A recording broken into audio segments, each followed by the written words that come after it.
Ne vous affolez pas la famille, oui, tout doucement, tout doux, tout doux.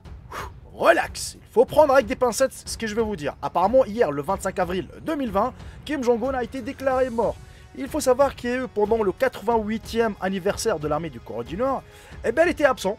En plus, il était sous opération du cœur. Vous avez les médias chinois, on en parle. Les médias japonais, on en parle. Les médias américains, on en parle. C'est un peu partout. Vous mettez sur Google Kim Jong-un est mort, vous allez trouver des résultats impossibles. Oui, apparemment, il est mort. Et surtout, comme je dis, pendant l'anniversaire du 88e de l'armée du Corée du Nord, il était absent.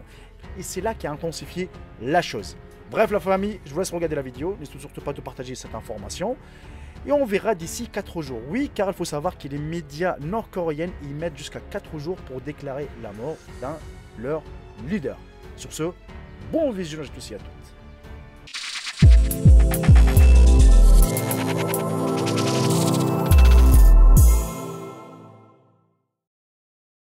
Le dictateur surnommé Rocketman par le président Trump pour son amour des lancements de missiles et des armes nucléaires a subi une procédure d'extinction au début du mois qui a déclenché un tourbillon des spéculations internationales. Un réseau de diffusion de Hong Kong a affirmé samedi que Kim était décédé, citant une source très solide. Un magazine japonais, quant à lui, a rapporté vendredi soir qu'il était dans un état végétatif. Sur le territoire de Kim, les médias nord-coréens ont agi comme si tout était parfaitement normal. D'autres rapports non confirmés attribués à des hautes sources du parti communautaire à Pékin ont affirmé que Kim avait succombé lorsque son chirurgien avait bâclé l'opération mineure parce que ses mains tremblaient si fort. L'absence du chef corpus du 88e anniversaire de la naissance de l'armée révolutionnaire populaire de Corée samedi a également alimenté les discours de la mort.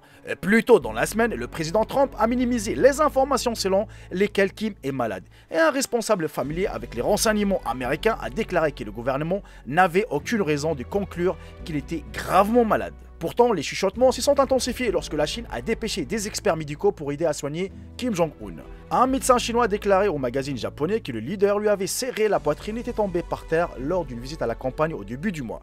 Un médecin accompagnant Kim a pratiqué la RCR et l'a amené dans un hôpital voisin, où apparemment la procédure a été effectuée. Il faut savoir qu'ici, Kim Jong-un est vraiment décédé. La vérification officielle pourrait ne provenir que des médias d'État de la Corée du Nord, ce qui a retardé les annonces des décès des prédécesseurs despotiques de Kim Jong-un, son père et son grand-père, jusqu'à 4 jours. Kim Jong-un est le leader suprême depuis 2011, lorsque son père Kim Jong-il serait décédé d'une crise cardiaque. Kim Jong-il avait succédé à son père Kim Il-sung, décédé d'une crise cardiaque en 1994. Quant au successeur potentiel de Kim Jong-un, l'argent intelligent appartient à sa petite sœur, Kim Yo-jong, âgée de 31 ans. On pense qu'elle est la plus jeune enfant de la maîtresse de Kim Jong-il, Ko Yong-hee, qui a également donné naissance à Kim et à son frère aîné, Kim Jong-chol. En plus d'être l'aide en chef de Kim Jong-un, Kim Yo-jong est vraiment le seul membre de la famille à avoir pris la relève. La nécessité de garder le pouvoir de la famille l'emporte surtout, y compris toutes les traditions du chauvinisme ou de misogynie en Corée du Nord. La Corée du Nord fermera probablement chaque centimètre de la frontière en cas de décès de Kim Jong-un. Et les polybureaux du pays se réunira à huis clos pour désigner son successeur. Kim Jong-un et sa sœur ont passé une partie de leur enfance dans des internats suisses, où ils ont appris l'anglais et avaient plus qu'un avant-goût de la vie occidentale. Donc s'il s'avère vraiment une réalité, peut-être c'est la fin du régime de Kim Jong-un et c'est la fin de la dictature en Corée du Nord. Comme ça, les gens, pouf, peuvent vivre, car là, vraiment, c'est la misère totale, comme vous savez, dans les pays les plus fermés au monde. Voilà, écoutez-moi la famille, prenez tout ce que je vous ai dit avec des pincettes. Cherchez sur internet, vous allez trouver des résultats. Et d'ici 4 jours, on verra si c'est vraiment vrai ou fake. Bref la famille, profitez bien de votre soirée, de votre journée. Et je vous dis à très bientôt pour une toute nouvelle vidéo. Salut tout le monde, c'est Jacob, bye bye, ciao. Je vous aime tous mes frères et sœurs.